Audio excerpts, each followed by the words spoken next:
Betul ke Kus Al-Hindi ni boleh kurangkan batuk dan asma? Ramai lagi ke orang order produk ni? Tuan-puan, Alhamdulillah ya, sebenarnya masih lagi ramai.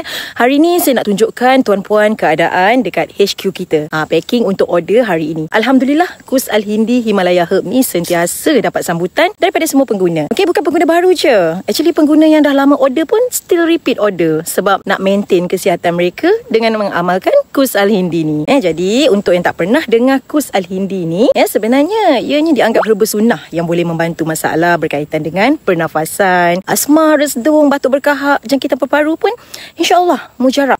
Jadi jangan risau, Kus Al-Hindi ni ada kajian dari saintis dan pakar-pakar sedunia. Halal, ada kelulusan mesti. Okey, Kus Al-Hindi ni pun kami import asli dari tanah Arab dan stok sangatlah terhad. Jadi sekarang ni pula kami tengah ada promosi diskaun 50%. Harga yang sangat-sangat murah. So, kalau tuan-puan nak dapatkan, tekan je butang shop now kat bawah. Semoga bermanfaat.